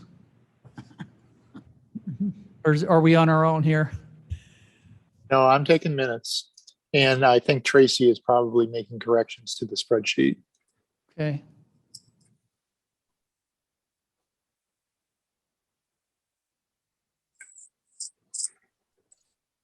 Oh, is she? Would we see that then?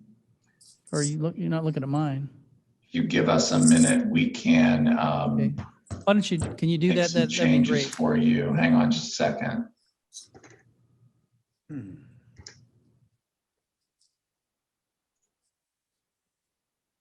So my understanding is that you want to increase Jody's ability to spend a total of $102,500 during the year. Is that correct? Right. That way she can keep her program as pretty close to the, just not quite as much cushion.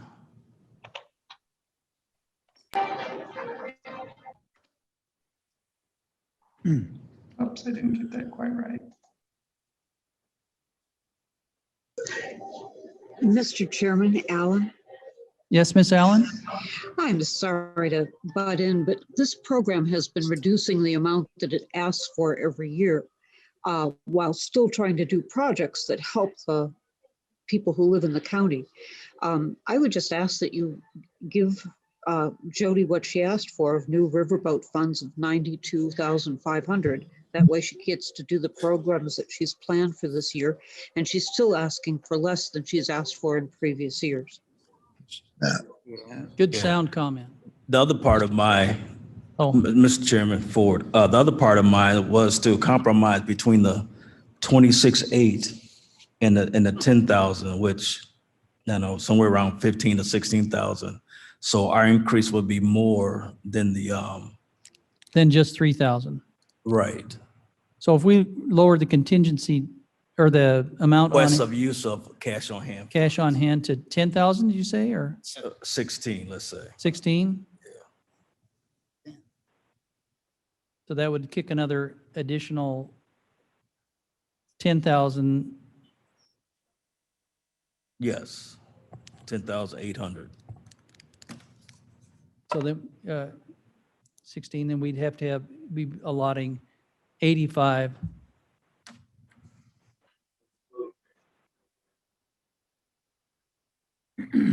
To get to the 102, 5, yes. and that gives you a little more cushion. Thank you. I appreciate that. Are you wanting us to make changes to the spreadsheet as you discuss this? The least we can do. I'm sorry, Mr. Berger, go ahead. I was just asking, do you want us to make these changes to the spreadsheet as you discuss these items? How can It we would help be you? fine with me. That way we don't get confused about where we've been. Yes. Any objections from the rest of the committee? Or anybody else that's here eating candy bars? Or I'm sure I've healthy. been sitting in this chair a very long time. Tell me about it. That's Yeah, I a know. choice. That's right. We won't go there. And happy to be doing that, just that. I'm so happy to be here. Hey, that's right. Yeah. This is it, yes. I'm so happy to help. That's the idea. Thank you, I think, but yes, thank you for right now. Thank you.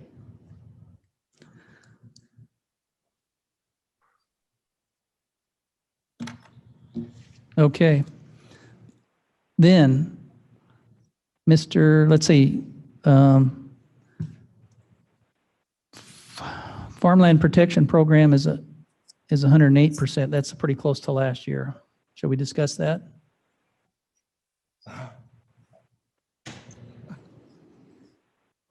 If we're working on a percentage way. Mark's getting ready for questions. You think there'll be questions? And the way I interpret this is that they have an ask of 500,000. Our compromise collection is 390,000. Mr. Chairman, this is Leonard. Could I ask a question? Yes, sir, Mr. Leonard.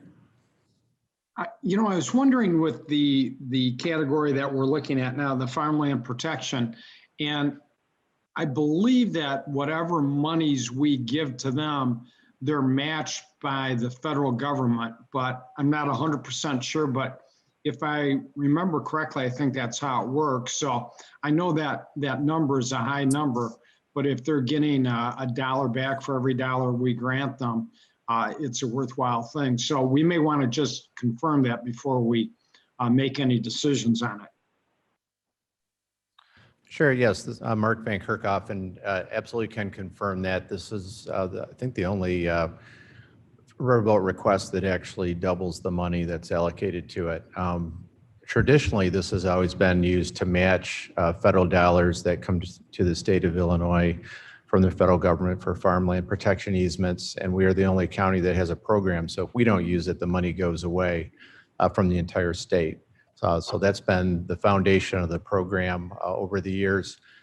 This year, the reason the request went up from 300,000 to 500,000 from last year is because we have responded to the Riverboat Committee's request to find more funding resources for the easement program. So we're actually beginning the first year of a new 5-year grant program in addition to the other federal funded program that we need a match for. And this is going to accelerate not only the farmland protection easements, but this new program has built-in requirements for soil nutrient runoff and conservation controls in addition to those easements. So it's a long way of answering your question, Mr. Leonard, but yes, this money is doubled by the grant resources that we have. And if we aren't able to match them, then we aren't able to match them. Yeah. I apologize for chuckling a little bit. I can't avoid the irony of us telling you to go find money elsewhere, so you ask us more to go find money somewhere else. Is there an irony there? Am I missing something? It's the doubling aspect that's unique. Yeah. And the long-term investment. Yes. Is there a maximum you can request from, or get reimbursement for, or matching for? Well, that's the other change in the baseline federal programs. It used to be that we could apply for those funds without having the match allocated, but they've changed the rules in Washington, D.C. again, and the money has to be in the account and already allocated for the funds. There's been a few changes in the whole farmland protection program. So if the money's not allocated in there, we can't even put in the farmland protection application. And it has to be $500,000 or? Well, that's our current match with the new program, as well as what we're anticipating from the traditional match that comes to Illinois from the federal easement program. And the $390,000 would exclude you from matching, or this is just? No, it would just mean that we would be able to match less. So, I mean, if you look, that would be $110,000 less that we could bring into the county from the grant program that we've already been approved for. So we'd be forfeiting $110,000 coming to the county to purchase easements. Right. That we never had anyway, but we're forfeiting it? No, the grant's been approved. The budget Oh. for that grant program has been approved. Oh my gosh. I guess the concern I have is that it is a whopping 25.8% of the amount of money.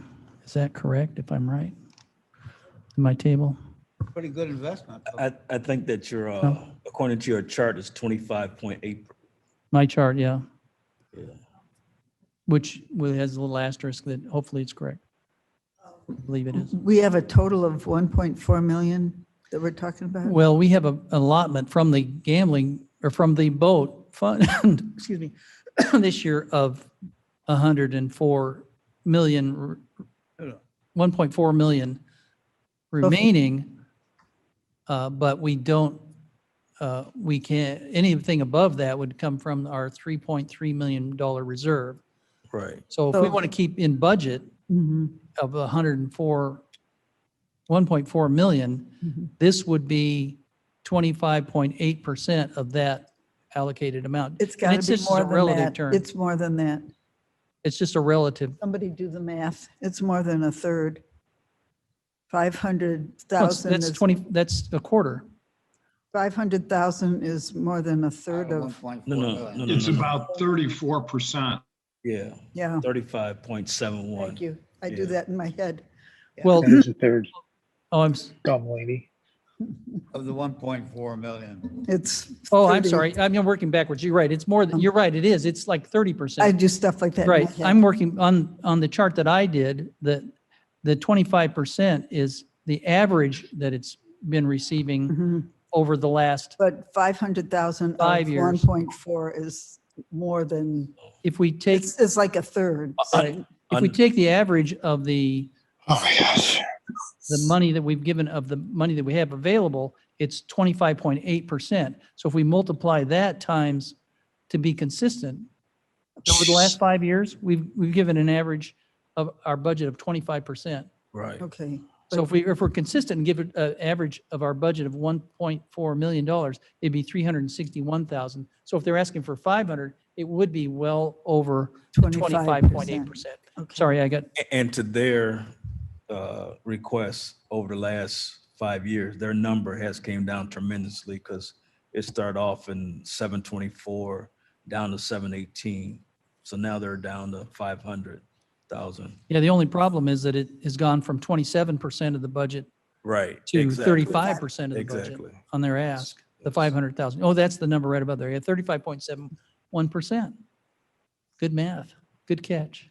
Excuse me, Smarter than Mr. the average Chairman. bear. Kidneys. Mr. Leonard. Yes, I just wanted to point out that I'm not really as concerned with the percentage historically on this. What I'm concerned with is what will the county get by contributing from the Riverboat funds somewhere between 390,000 and 500,000. And what we will get is an additional amount equal to whatever we agree upon. And there's no other fund right now that we're looking at that is going to match funds. So, yes, you are correct. It would be about 35% of the money we have available, but then add that 500,000 we're getting from the federal government back into it, and that bumps it up to from $1.4 million to $1.9 million, and then take that percentage and you're back around your 26, 27%. It's a good. Well, yeah, but we don't, it's not like you get a Kohl's cash you can go and buy more stuff with. It's absolutely that way. They're loading it on the front, so we get more land, but Mhm. It It's not depends like- what the request is going to be next year. not like, yeah, it's not like the Child Chairman. Advocacy Center gets Is it- that extra $200,000 Yeah. or whatever the difference Mr. is Chairman. to help the children. Yeah. I'm sorry, I'm being a devil's advocate. Yeah. I told you when I get hungry, we're in I trouble. hear you. For Oh, here, I think in this case, what it was, Leonard's getting at is we're getting more bang for our buck. And that's something we got to take in consideration when we look at the percentage. It's just something to think about. I don't know, we can increase it all the way up to the 500. Maybe we pick another number in between just for second conversations. For right now, we did say that we're going to probably be doing another round, but if we want to just continue with the discussion. Well, let's just do a little poll here. I'm pretty comfortable with the 390. I apologize for not wanting the extra federal money. That's fine. But let's see if we can get a consensus sort of on this one. The 390? You'd like- For conversation right now, I'd be willing to compromise somewhere between a 390 and a 500. Like another 391? Mr. Chairman Strathman, 392, 5. No. I agree with the 390 right now. Okay. And then Mr. Leonard. Mr. Chairman, I would agree with Mr. Ford. I would like to get a little bit more. I could accept 390, but if we could split the difference and go with about 450,000, it means another 50, 60,000 to Kane County. Mr. Berger, you have a comment? No, forget it. No, I want to hear it. Well, I You don't, started. You're going to get out of that easy. but this is a great program. And we got a lot of great programs. And it's nice to have a matching grant. But, you know, is that the difference, another $50,000 that we could give to some other program, which we think is necessary and needs this year? You know, the money we're going to put in farmland, we're not spending this year necessarily. I got 3 say that 390 and 2 say more. So we'll go with 390 for right now, just for discussion. For discussion, Just for right. discussion. We're just trying to move through. We'll all get together. This won't be virtual. We can go fisticuffs Yeah. later. What we're trying to do. Just move it today along. is Just move it along. Yeah, just move Yes. along project. So that's got an asterisk. Our meeting has gone for about 2 hours now, and Yes, Mr. Chairman, It's late question? already. I'm, Yes? Mr. Rathman? Yes. Do you see us sitting, doing the rest of the meeting, going through every item today? Or are we going to No, come back at a fresh moment and I put our I think heads we should- together again? If we could just top off a few and then if there's any questions, then I don't see going through the whole thing. We'll be here till 8 o'clock tonight at the, from the first 2. Mr. Chairman. Yes, sir, Mr. Ford. Yeah, my suggestion was just pick a handful of them. I think there's only like 2 or 3 more left. And That's yeah, very close to the, well, I thought that would work easy, but sure. Okay, so that would be, like the recycling we program. did 45, 75, 715 and the land 430, right? Yes. And as well as 120 and 407. Your suggestion is something closer, like The environmental. economic development, which I was is wrong the first time, so I could be wrong. 118%. That's closer. Should we go on that? So about the 8th line down, development, 400, economic development. Unprojected balance, 22. They don't want to use any of that. They want 80,000.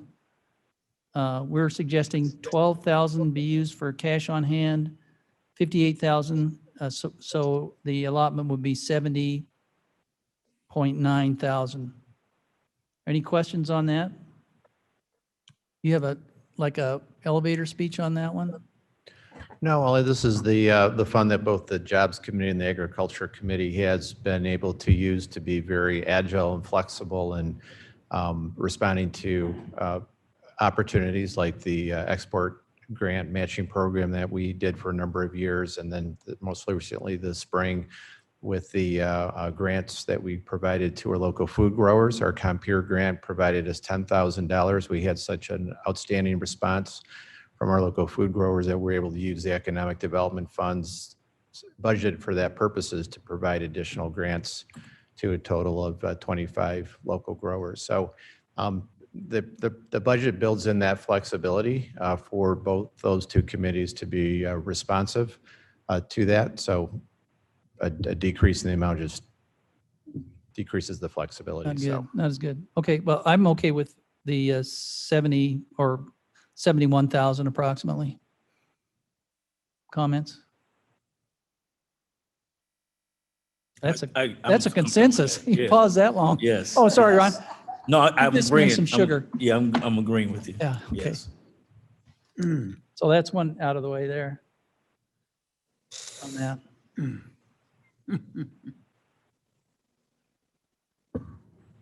Man, there's just too much good stuff here. Let's give them all everything. The recycling program, I believe Mr. Ford mentioned, and we can pare down the green guide, so we have no issue with the 61,000. 61,000 and then use 17 that you got from not doing the green guide last year. So you would Correct. be at 78.4. Perfect. Thank you. All right. Thank Thank you you. ever so much. They're just Environmental is really nice. They're just great.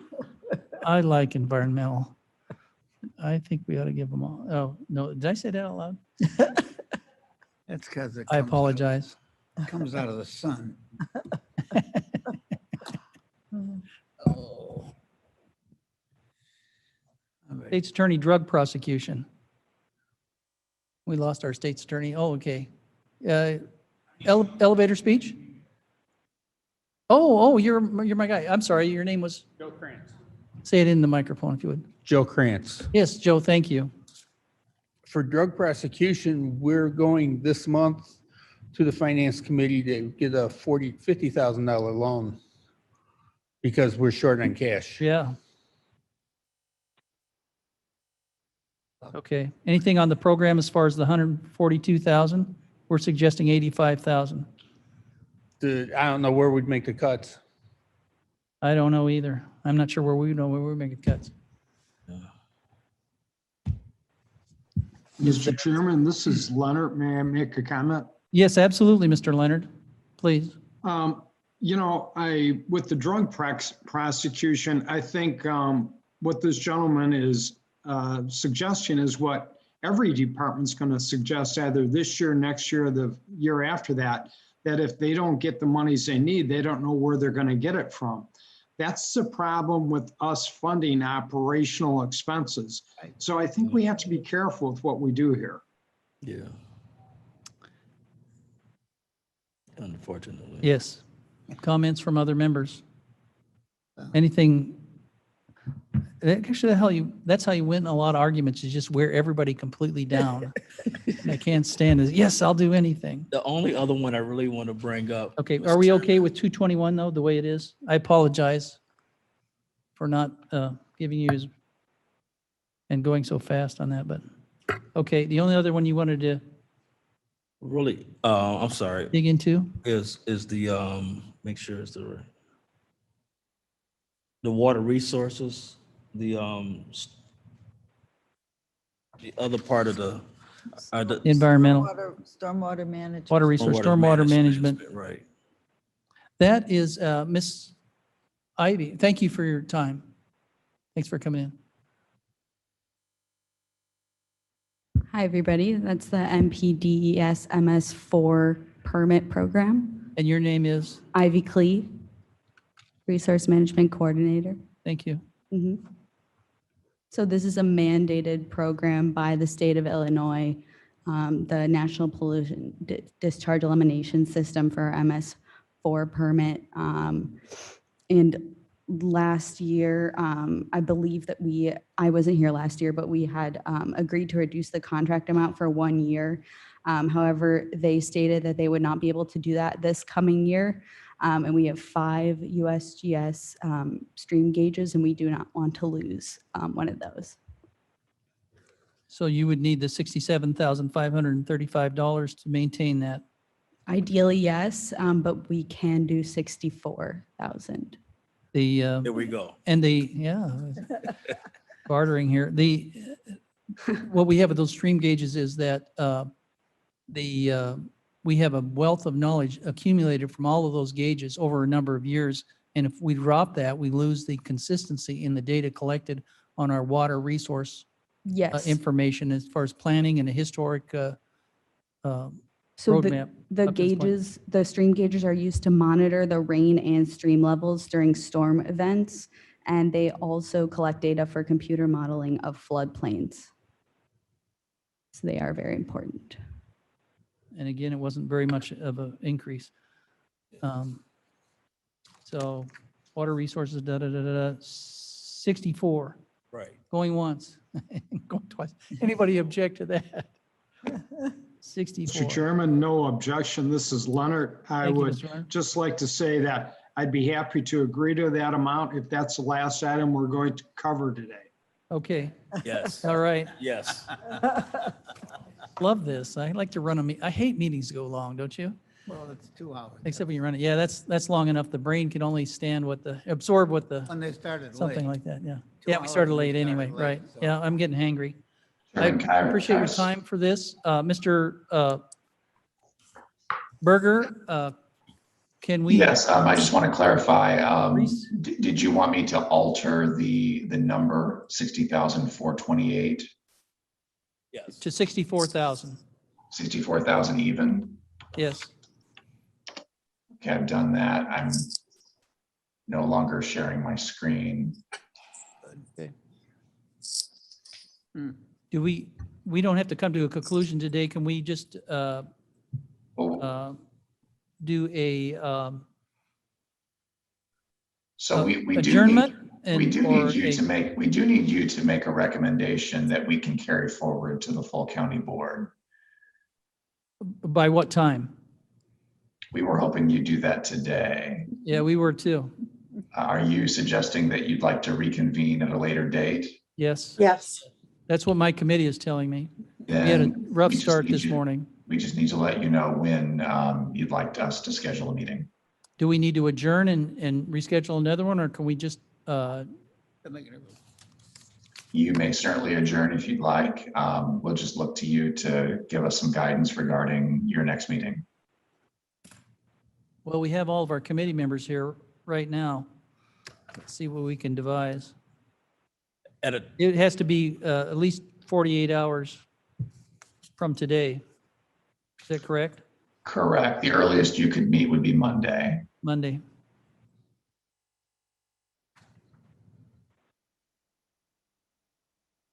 Ruin a perfectly good day. and I won't be in town Monday, but Tuesday, can you do, you think we can make it just before, because we have committed a whole. we also have Forest Reserve Finance at 2. Can we meet at 12:30 or 12 or 12:30 on Tuesday? That would be all right. And then we'd have to be done by You, 2 because we'll have Forest Reserve Finance over at the Right, we're gonna other be over place, yeah. there. Yeah. And that'll give us time to work on the digest the, You bringing lunch? You're the chair. I think that's an excellent suggestion. I wouldn't want to do anything that would be opposed by the committee, but it would be like, what's your favorite meal? Food. There's some in the back, I think, but I think it's been there a while. Slightly healthy. Yeah, slightly healthy. Something like Jimmy John's or something. There you go. Well, 12:30 on Tuesday? 12:30 on Tuesday. Okay, well, and then I will entertain a motion to adjourn until So moved. 12:30 on Tuesday and with lunch provided here at the chamber. Is that okay with you, Mr. Berger? Yes, that is fine. Thank you. I apologize. I wish we could go through this. My committee's starting to fail on me. Too much Your I don't wanna vote get is too to much adjourn. Spelling. It's not failing, just too much passion to do the right thing. Did I hear Leonard moved? Strathman seconds. Strathman second? All in favor? Aye. This meeting is adjourned.